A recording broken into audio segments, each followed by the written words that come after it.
Hello friends and welcome to the first of, I think, about 8 replay reviews. We're celebrating hitting 15K on YouTube, and I have tasked myself with doing replays for each rank, and I didn't give myself a lot of time to do it, so I don't know if these will be the full games. It might be a little shorter. Right now we're starting off with the Herald Earthshaker position 4. I guess you probably saw in the title and the thumbnail already, but we're gonna get going.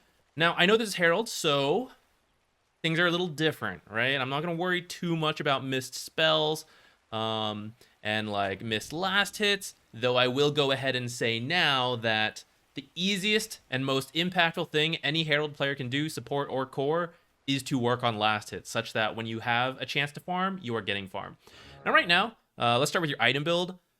You are support Earthshaker, I was told in your comment. These are core Earthshaker items. So, it's gonna be a little awkward. Now, will that work in Herald? Probably. But it's not really supporting. So if you were support Earthshaker, okay, so first of all, a couple things you guys are doing are like wild right now. And you're in Herald, so you could continue to do this, but just so you know, it's a little wild. Right now, there's no information, right? There could be 5 people on this cliff and your team can't see it, and you guys are just like standing right here. This is crazy. This happens a lot in Herald. Restraint and defensive stances, unless you're going to play aggressive, is usually a lot better in the runes, because you can just straight up lose your lanes, which in Herald, not going to be that punishing, because even if you die here, not going to get punished that hard for it, probably. But it is a good habit I want to point out. In the future, you should be a little careful. Even now, seeing 2 heroes here, that means there's still 3 heroes missing, and this could be the 2 heroes top, so the 2 heroes bottom and the 1 hero mid. I don't know where they are. They could all be here, and you're running in, and that's never going to go well. So the bounty runes really aren't that important. They're not worth dying for. I would just go for like a 2 and 2 split. Be safe. 1 and 3, not the end of the world either. Really looks like your core Earthshaker, I gotta say. I'm not sure if this is support. We'll see. Okay, so first, if you're support Earthshaker, something you can do that in Herald may not matter all that much, start Fissure, and then block your own creep. So let's go back. Actually, it doesn't matter any creep wave, you can do this. So if you want to do this like extremely hard, very first creep spawn, you Fissure right here. You start like brown boots and 2 clarities, right? You Fissure right here, your creeps get stuck. You run up here with your boots, you pop a clarity right away, by the way, as soon as you cast your spell. You do it again around here, you Fissure this way. The creeps get stuck behind the Fissure wall. What that does is instead of the creep wave meeting here, it meets like further up. Usually very good for laning if you're the off lane, because usually the reason it's difficult is because you're all the way up here. In Herald, you or your ally may end up shoving the wave right back out, so I don't know if you have to do that, but I'm going to throw that out as a possibility. It would definitely feel more support Earthshaker than Bracer Enchant Totem. However, going back to the idea that this is Herald, I'm open to this. Range creeps, they're very valuable. Whether you're going for denies or last hits, go ahead and use Enchant Totem and slap that thing with 75, or sorry, not the, I was reading the bonus, 100 bonus damage, which for you would be an extra 59, putting you at 120-ish damage, and then Ricky, he's got half that. Maiden, half that. Even Maiden's spell, you will contest. So range creeps are worth using Totem for.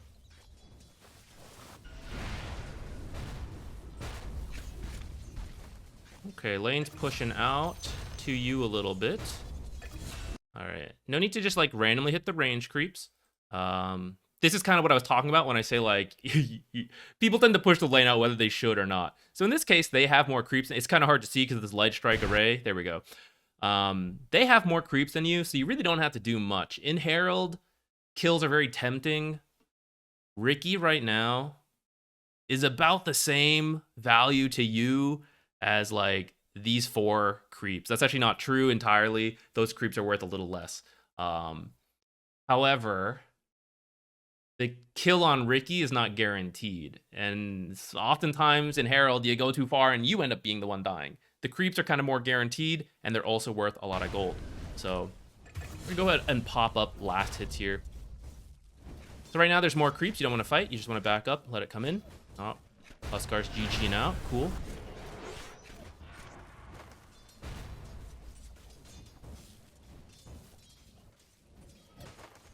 You see kind of like a lot of creeps here. Not a lot of focus going on them. Last hits are relatively low, you know? So, again, supports don't usually do this, but I mean, if Lena's chasing people or your teammates are chasing people, this is what I'm talking about. In Herald, get the last hits that the team is not getting. If you're a support, do not default to going to them, but if your cores are not doing it for whatever reason, then go ahead and take it. As you go up, you're going to not do that as much, but you will also have cores who actually last hit more, so it'll work out. But gold wins games, and it is the easiest thing to do in Herald. Or not the easiest, you know, but like relative to the complexities of Dota and trying to teach you all sorts of different tricks and all that, simply getting last hits is like the most easily explainable concept and the easiest thing to practice. Trying to practice team fights and stuff, very difficult. But opening up an empty lobby, going into demo mode, and not missing last hits, easy. You can do it. Oh yeah, by the way, your starting items, well, I guess I think you had the other Tangas, right? I guess it's okay. Go home, just go home right now. You can't do anything, just go home. Just walk home. It's 30 seconds to go home, right? So walk home, TP out. Never mind, we're not even gonna worry about refilling mid-bottle. This is not important here. You will just sit here for a very long time. Usually it's good to stay out as much as possible, and if you have the regen already on the way, like it'd be fine. Okay, you end up TPing home anyways. Okay, that'll work. I would recommend walking home and TPing out, because what if right now, let's say Lena wasn't also going back, a fight breaks out here. If you TP home and then walk out, you'll never make it to that fight, right? If you walk back, though, and that fight breaks out 30 seconds later, here, and it looks like you can get a double kill, it's Herald. I'm not even going to worry about you going top, right? If you can get a kill, let's go for it. You can TP to that. And if nothing's happening, that's fine. You can still TP back down here, all good. But you don't really have that option if you TP home and walk out. Now, technically, if you TP home, your TP comes off cooldown a little faster, and that's kind of nice. However, I don't know if we need to worry about it that much here. General habit, I would try to, it's good to, like, walk back. Oh, look at that other sentry. Oh, no, you guys got it. Never mind. Okay, you really want to point in Fissure, by the way. 1-1-1 on Earthshaker is pretty common. I know your mana pool's tight, so you're not going to cast it just for fun, you know? But it's really long range in terms of a stun. It locks people out. Ricky's not a great example because he has this blink strike, right? But most heroes don't have something like that. So if they walked up to like somewhere here and you fissured this way, stunning them, you would also be blocking their path. That makes Fissure a very powerful tool. Earthshaker support, also someone who roams mid and then like fissures off this path or like this diagonal path, blocking the mid hero in. This is a lot of that. So I think you want to grab something like that. Probably obvious in hindsight, but pretty overlapping on the sentries. Let's show that, right? So no need to overlap sentries this hard. Ricky doesn't even have invis yet, so you can just hold that sentry. But also remember when Lena put down a sentry and then you guys killed a sentry and an observer. So they know you have a sentry down here. And a lot of people, just by gut instinct, are going to come back and put another sentry down and try to get this sentry. And then lo and behold, they're actually going to find another sentry and an observer. And that is a lot of value for one sentry that they're just going to come place because you killed their sentry and observer earlier. So now you're just trading it off. Originally, this D ward was great. You guys got gold and XP from the D ward. You remove their stuff. Fantastic. They're just going to take it back probably in like a minute. Will they? I don't know, but I would bet on it, right? So you really want to put these observers and sentries a little further out somewhere so that you don't give them away for free. I'm not going to worry about like the most optimal spots and all that. Oh, there we go. We have Fissure level 4 now. And look at that. Almost a kill. So you can do that one level sooner. And the second point in Fissure won't be the end of the world. Oh yeah, be very careful. Ah! Nice. Intended, I'm sure, but be very careful about walking under the tower against anyone with roots and against someone like Ricky who can like disappear either through blink strike or tricks of the trade, right? And then you're just standing there waiting for him. It's very risky. So keep in mind that you don't have to kill him to get an advantage. If that guy is sitting at 100 health and you're like trying to run under the tower and then you kill him in this case and you get out. Cool, but then you also had to use a salve, right? So a lot of the money you just earned, you then spent on that salve. Now, if Ricky dodges you and you die, that goes really bad, right? Which is going to happen? I'm not fully sure sometimes. But let's say Ricky just stays at 100 health and you just stay out here. You don't chase that Ricky. Neither of the scenarios happen. You just farm. If Ricky wants last hits, he will walk up and then you can kill him. And if he realizes, oh, I can die, and he just stays back here and he's not getting any last hits or anything like that, then that's fine. He's not getting anything. So if you can get a kill because it's like right at the edge of the tower, you have like the spells ready, all of that, go for it, sure. And some of this is just playing. I don't know how new you are to Dota. I know this is like technically unranked. This is Herald. So maybe you're fairly new, but you will build up that understanding of like when you can get kills or not. For now, I'm actually kind of open to it. At least make it a conscious choice that like, I want to try to kill this guy to push my limits and understand what I can do as a hero.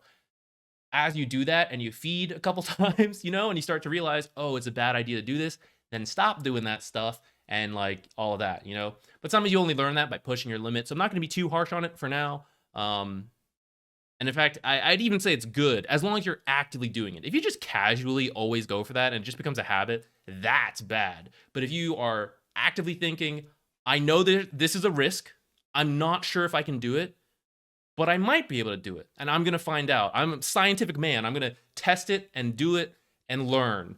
And that's the important part, the learning part. So whether it works or it doesn't work, absorb that and then realize next time you're in that situation, that's going to factor in. And it's not just always, he's low, I'm going for a kill, you know, because that's no good. I'm not going to worry about these like misspell stuff, like timing things. Now I haven't seen you do a pull. A lot of the time you guys just stand here laning and like hitting each other, which isn't like not the worst, but okay, nice try.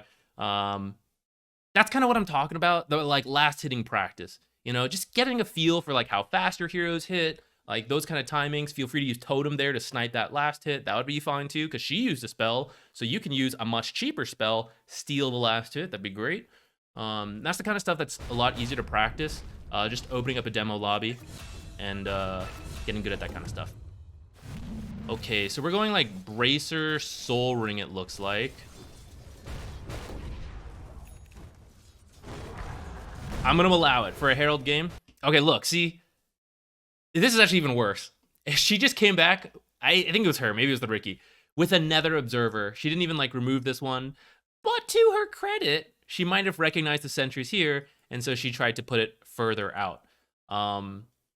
However, it's still kind of weird for her to do, especially with the Ricky who's invis, and like your team should frequently put sentries around this area as he's approaching 6 and he'll have invis. So it's kind of a bad thing for her to do. But this is kind of what I'm talking about with the like, in Herald, I think a lot of people feel pressured with the observers. They're not sure where to put them, and they just keep putting them in the same spots, even if they get killed. They're like, I lost my vision, I need more vision. But like, it was lost. So like, it's just, there's a high chance you're just gonna lose it again, and be very careful of that. And it doesn't look like she sentryed first or anything. So, even though she's the one who's losing the observer, I think you did like the exact same mistake by putting the sentry and observer here. And it just so happens she did not start with the sentry, which is her mistake. But like, you would be in the exact same spot as this Crystal Maiden with the placements of your stuff and locations. By the way, y'all are about to die. And you should know that because these creeps have been following him from the mid lane. So that's map awareness. And then you should actually just let her die. You should just stay in these trees, walk out this way. It's okay to let people die. I know they might flame you a little bit, but like when the mid lane, strong mid lane heroes coming in 3v2, it's not looking great. Map awareness thing, right? He was walking in.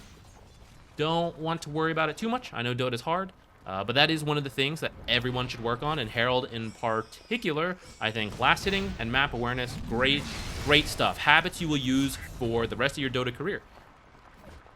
Where are we at? 14 minutes, and we're 10 minutes into the game. Okay, we're gonna go a little faster because I don't want these to be too long, because I have to make 8 of them and like process them and thumbnail and all that before I head out.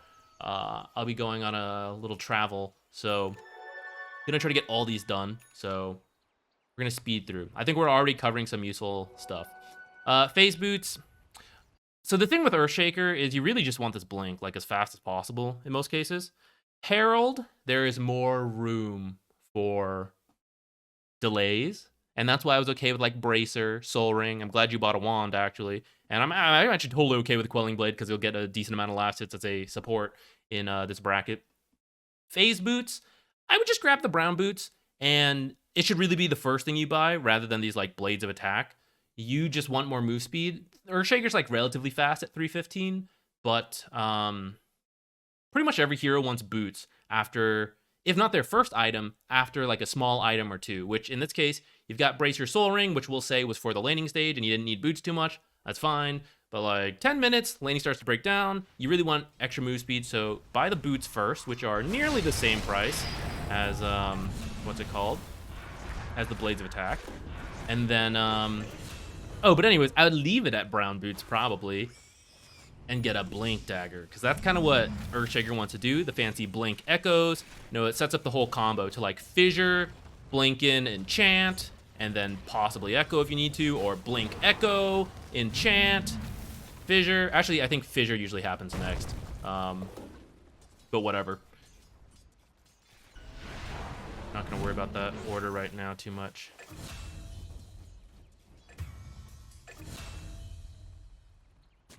Okay, along with map awareness comes not just looking at the mini-map, but like clicking around. So I haven't seen you do that at all, which I know the game is hard, but I'm just gonna like point it out because that's something I think you can like start to work on. By the way, there is a Meepo in this game, so stacking for him, if you know how to stack, like hit these at the right timings. There's a video on that if you don't. That would be good to do.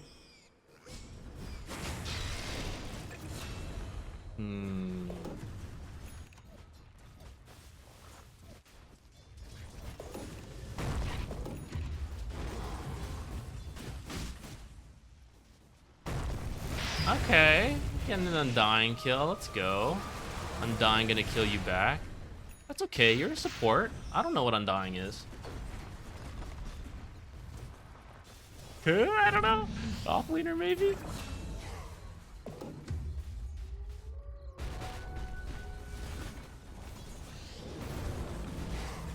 Cool. And then let's take this tower. Just go back. Just go back. No, forget this. See, you killed Crystal Maiden.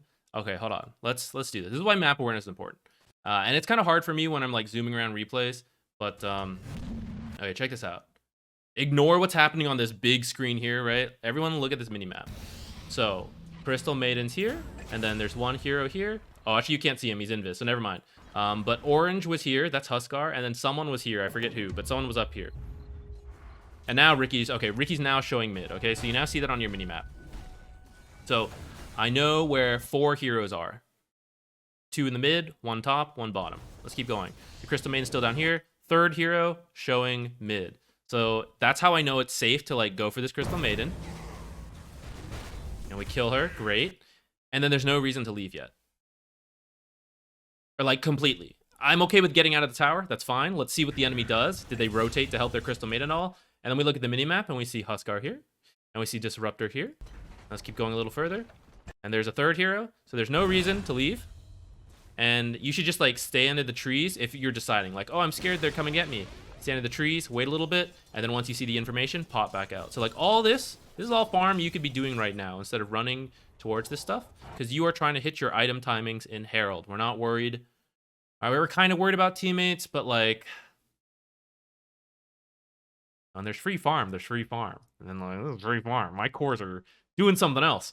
Who knows? But you're here, and so you really should do one of 2 things, if not both, which is either farm this out, or if someone else were here to farm, then you go do some warding in their jungle, because I know they're all mid and they're all top. All of this, you would have no idea to do if you do not look at the map. Because if you're only watching the screen, you kill Crystal Maiden, and you're just scared. You don't know anything after that. That's why map awareness is so important. It forms the like foundation, all the information, not all of it, but like 95% of it for all the decision making. And so if you ever feel lost in Dota, you're like, I don't know what to do, like why am I losing, why am I winning? We need information to make those decisions. We gotta look at the minimap. And that's why I really recommend for Herald working on some foundations as you just like learn different heroes and figure out what you like. That is last hitting, not missing any like free last hits. Like you shouldn't miss any here right now, right? Because it's just you. But now as you pull them to the creeps, so like where are we going? Why do we the creeps? That was a whole creep wave. That's kind of what I'm talking about. Item timings are very important. So there's a very important item to you, and Blink is to Earthshaker. And there's just farm in your face. You should get it. And in this case, I would even recommend, so pulling them together is the more efficient play. If you're not great at last hitting, do it separately. Farm the creeps on their own, then farm the small camp. But yes, if you're good at the timings and you practice it and you get the hang of that over time, then you can bring it in, max efficiency, all that stuff. But you want to get the farm first, the last hitting stuff. Over the course of a game, let's say the game is 45 minutes. Laning is like 5, 10, 15 minutes in Herald. And then like random chances to farm like this are scattered. So we can say there's like maybe a total of like, because you're not always last hitting, especially as a support in the laning stage. So there's like maybe 10 minutes worth of practice in a real game. But if you just sit in the lobby for 20 minutes, you've already doubled your practice from one game. And you can just like restart the lobby a couple times, whatever you need to do. And that's why that's like the fastest way to improve in last hitting. And then the next thing is like the map awareness. And then your item build is actually, it's all right. It is workable. Soul Ring is not that uncommon on Earthshaker. Neither is Bracer. Phase is a little weird. I'd say that's a very old way to play Earthshaker, and it's core Earthshaker. Nowadays, if you're going to buy boots, it should be Tranquils, Arcanes, or Treads if you're doing a more core role. Support either does brown boots or upgrades them to Arcane and Tranquils, or one of those. In fact, if you're getting a Soul Ring, I would say like Tranquils into Soul Ring would be totally acceptable, and then just cut out the Bracer, cut out the Phase boots. Wand is fine, and then you get your Blink. This is like a core Earthshaker build you're doing. This is slower. You are not as good at like a jungle farmer. Those last hits in the lane, totally free, but much easier for you, especially if they're like hitting other creeps. Now mid crushing it and top crushing it, not in your control. This is what I'm talking about though, as we look at last hits. It is 33-14. You probably felt pretty bad at this point in the game. And you'll notice they're actually only 3k up. Because if you look at the last hits are all actually still relatively even. And let me tell you, relative to like a pro level, let's start with pro, even though that's very like, you know, unrealistic for Herald, obviously. It's like the most extreme MMR difference. But like pros would be over double Huskar's last hits probably right now. And actually Huskar's not the fastest farmer, but like Meepo, right? A Meepo having a decent game would have easily 2 to 3 times the amount of last hits as this Meepo. That's why these net worths are actually quite low. Like in one of my games, a 6k net worth on Meepo is probably about 10 minutes. Now this is not meant to like flame and rage and all that at Herald's, because obviously like we all have to start somewhere, and I'm not expecting the farm to be the same. But this is why it's like so important. If you sit down and practice the last hitting, and when your team's like chasing random kills, and you spend like there was a time when you were bottom right and you walked mid or like somewhere to like go join a fight, and then you died here. That's like 25 seconds you spent walking doing nothing, and you could have just been farming and pushing out this bottom lane and speeding up your item timings. And for Herald, supporting is very noble. As long as you ward and you buy like some consumables, we'll consider that supporting. And it's really still going to come down to like scaling pretty decently. So you don't have to worry about the self-sacrificial supporting too much. Leave it open when the game starts. You know, if the core seems they know what they're doing, then you support a bit more. And if they don't, then you scale up a bit more. That's actually why I don't know if Earthshaker's the greatest, though Blink Echo probably pretty good in these games. But he doesn't. It's like, okay, let's not worry about that too much. Any hero can carry games with enough gold. And that's why, so for example, do we want to join this fight? We really don't. We really want to go like farm something. You want to ward because you have one? Sure, because I know this is safe right now. But otherwise, like mid's empty. No enemy heroes here. Last hits to be had. Yeah, just walk out. Don't even think about it. Don't even think about it. Stop looking here. Actually, you can look. That's actually very good to do. But yeah, this is good. And you're only doing this like 20% of the time so far. Oh, I think you dodged a... Nice. You're only doing that like 20 to, I don't know, 30% of the time maybe, because there were multiple other chances where you had to do that and you went and did something else. And for this rank, I don't want to like ingrain in you like only split push ever, because actually I think lately there's been over emphasis on that, and I'm not a huge fan of that. But for Herald, we're gonna allow it. So I think to keep this reasonable to me, I probably will start to end here. I just want to show that like, okay, now we're getting there, right? Now we're at like 7K. It's starting to get a little unreasonable. But earlier when it was like, what we said, 33 to something, around 20 minutes, right? It was actually a very even game. And if you actually just had a couple more last hits and your team, if everyone on your team had like 5 more last hits, it would actually be a pretty close game to net even. 5 is maybe too low. Maybe it's more like 5 to 10 last hits for everyone. But yeah, this creep wave right here is like 200 gold. Do we have that feature still? Wasn't there a feature for a bit that like showed the net worth of like a creep wave or something? Is that a feature I turned off or something? This is so much gold. Let's see who gets it. Yeah, you can get it. Okay, but see, there's still like a couple more. I feel like you walk off sometimes. Lena's getting it, I guess, so it's like you can let her get it. Right now, decision making. 1, 2, 3, 4. I don't know if you see Ricky. You have a sentry. You should see Ricky. 4 heroes, and I want you to get farm. So what does that mean? You go bottom. You go top. One or the other. You were already closer to bottom, so you go bottom. And I know you can do this safely, and you won't die, because I can see them on the minimap. And if you want to go to your jungle, that's kind of okay, but pushing out the lane would be ideal. At this point, you should have a feeling like, oh, we're not as strong as them. We only want really good fights. Even numbers of heroes, not good fights. So, like, if you don't have more heroes, don't try to take these fights against the enemy team when they're beating you. Just go get the other farm. Let's look at that, okay? Huskar killed you for 400 gold, okay? 450, let's say. And then he killed Sniper for 400 gold. Let's take that away from him.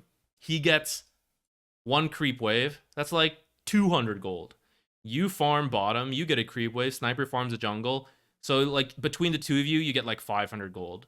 That is how you catch up when the enemy is like ahead of you. It's not trying to like kill the enemy in poor fights. Now if you have like 3 or 4 heroes against a solo Huskar, do it. That's another way to catch up. But like even fights, 2-on-2s, don't take those. It's not good for you. Okay, we're gonna end there, I think. Hopefully that was helpful. I know it doesn't cover the whole game and everything. How far? Well, we're kind of close to the end anyways. You don't have to change your item build too much, honestly. I'm not that worried about it for Herald. Maybe leave these as like tranquils if you're trying to be a support. If you're trying to be a core or like that scaling potential, do power treads instead. Just put them on strength. I'm not even gonna worry about tread swapping into the blink, or if you really want to scale, it's probably into the Aghanims, but let's do blink first. And then when there's just free farm out there, get it, my man, get it. And then you will finish your like items and you'll hit really hard and you'll kill people. So yeah, it does depend a bit on what heroes you play in Herald, guys, but that same principle always applies. Work on last hitting, work on map awareness, and push out the free lanes. Pushing out lanes, if safe to do, is always, well, for now, let's say, is always better than jungling. Okay, if you have the option to do both, do the lanes. If you can't do the lanes, then you jungle. And like, don't feel like you always have to go to fights, because especially if you're new to the game or you're like in Herald, like the fights are very attractive. You always feel like you need to be there, but actually you don't. You be this fight when they come high ground, you can go to that one. But these outside fights when you're losing, dodge those. Get farm. Unless they're only pushing with like 1 or 2 heroes, and you can kill them, then come up. But like full 5-on-5s, 4-on-4, stuff like that, it's not so great. Okay, guys, we're gonna end here. I'm gonna move on to the next one. Bye.